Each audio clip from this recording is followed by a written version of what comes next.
Hey guys, and welcome back to another YouTube video. In this video I'll be going through the Melbourne vs Adelaide game, going through the GAWN. Brayshaw actually turned up, Petrarca saved it in the last, and Rankin had a nuts game until the last quarter where he actually injured himself on 100, so that pretty much rules him out for the rest of the year, but could open up stuff. And then Keys put on one of the biggest saves I have ever seen, including, it was like Sicily, but Sicily last week with his 65, where he scored pretty much half his total in the last quarter, but Keys actually got up to a decent marker.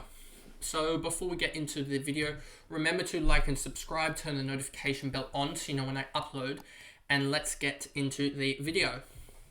So as you can see here, GAWN 115, he was ridiculous. A second half 72, so it wasn't really that big. It's especially in the first half, because he did get a goal as well.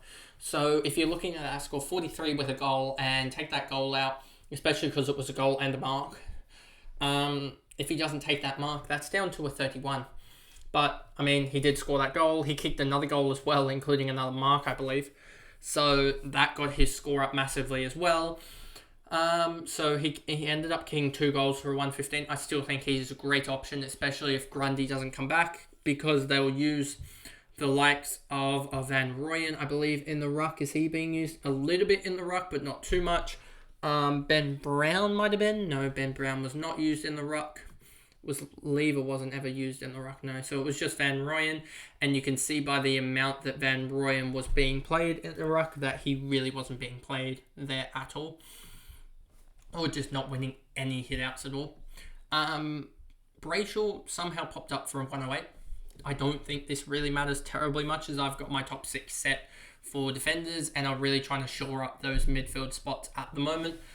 But came out of nowhere, and that's probably maybe a good sign for next year, but we'll have to wait and see depending on the defenders for next year, especially if Dacos loses his full defender status, but I don't think he will at the moment. With the way it's going actually at the moment, Track is going to gain forward status, but considering he didn't get forward status in the last dual position update, and considering now he's in the forward status, that's concerning how close it is, because it's got to be within 2 or 3% at most. So if he goes back to a full mid status role, we could be screwed out of having that F1 position. So we kind of need him to play forward, which will hamper him for the next couple weeks, but it hampers him by 5-10 points, and that's even in a hard matchup. He's got Richmond this week, where he should be able to feast.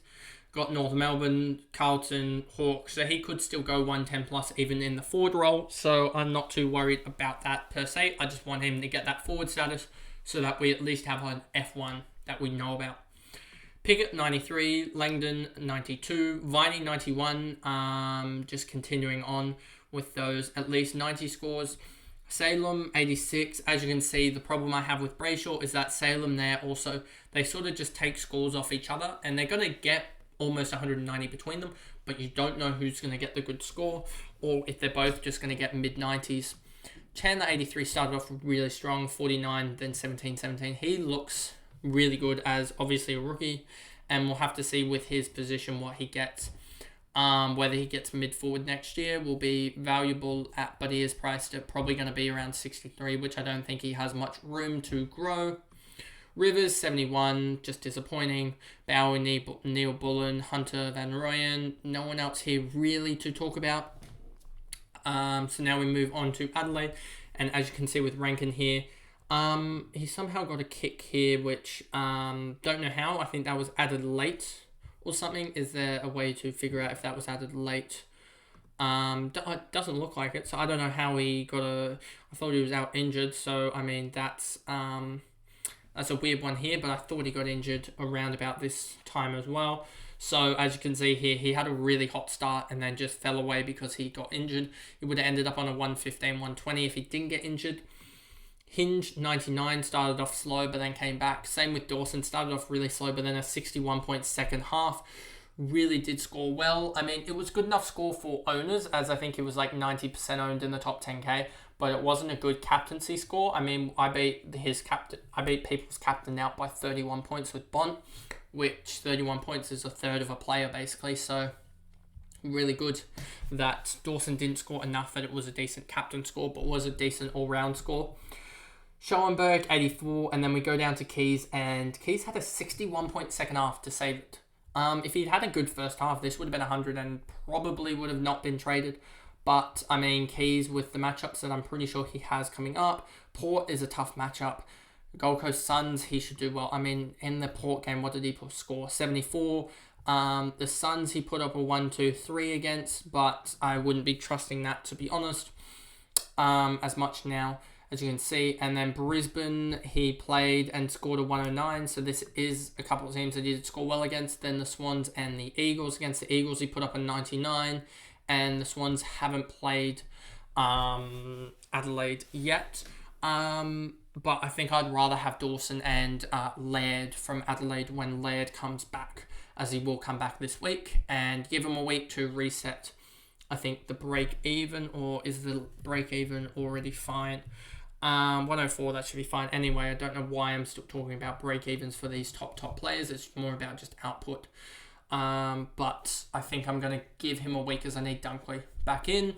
So, and also they play Port, whereas Dunkley and... where is Dunkley? Dunkley. You're going to have to go to my round 20 team and showcase my trades, I guess, a little bit. Dunkley has the Gold Coast and then Freo, Adelaide, Collingwood, St Kilda, but he has Gold Coast, in which he scored a 1-2-5 against, and I think he can repeat the dose. And Sheasel, who was another guy that I was looking at in that potential role as well, plays West Coast. And did they play West Coast yet? He scored a 118 against West Coast on... I guess debut, so we could look at him, but I don't think I will look at Sheasel this week. Does Sheasel have a enticing matchup next week, or do they have hard matchups? He's got Demons, Essendon, Richmond, Gold Coast. Demons, he scored 126 against. Gold Coast, he scored 47 against in a bad role. He was banged up against them as well. Essendon and Richmond... Essendon, he scored 64 against, and Richmond, where is Richmond? Or have they not played Richmond? I don't think they have played Richmond. That's a weird one. Having Richmond that late in the year, but not having played them. But anyway, besides the point, he is someone that I've also looked into, but we'll have to wait and see on that front. So Keys, obviously, we talked about. Matty Crouch was actually decent. Don't know how he doesn't get a list spot somewhere. Wouldn't be surprised if someone else picks him up, considering Adelaide don't want him. He could easily get a game at some other midfields. Sloan, Smith, O'Brien, Miller, and Nankervis actually looked really good, so I'm most likely going to pick him up unless we get a good rookie debut that I'm actually liking, because I want to be able to save that cash, because I know that Sarong is knife edge at the moment with who I want to trade and their value, etc. Because I want to be able to actually do a Sarong through upgrading Darcy Cameron and Campbell Chesser, but I know that that's knife edge at the moment, so I need probably that extra 30k, but we'll have to wait and see on that front. McAdam, Cook, Walker, Jones, Murray, Murphy, Worrell, Thilthorpe, Fogarty, Pedler, again just showing that he can turn off in some games.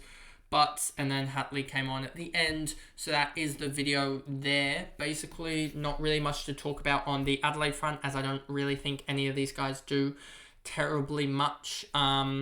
Next year, there's not really anyone that I'm looking forward to. Haven't really looked too much into them, but I mean, Nankervis is a positive for a rookie if you need that last little bit of cash gen. You have no one else really aside from Dawson and the return of Laird next week. And then for Melbourne, it's basically Petrarca. GAWN is certainly an option potentially next year, but I mean, GAWN is going to be on the other side of 30, isn't he? GAWN is 31 at the moment, so he'll be 32. So whether he is actually an option next year, we have to wait and see. And whether that will be because of Grundy, etc., we'll have to wait and see. Brayshaw is turning into a potential option next year, but we'll have to wait and see in that front. But anyway, that's the video, and I'll see you guys in the last game review of the week, and that will be later today. Thanks, guys. Goodbye.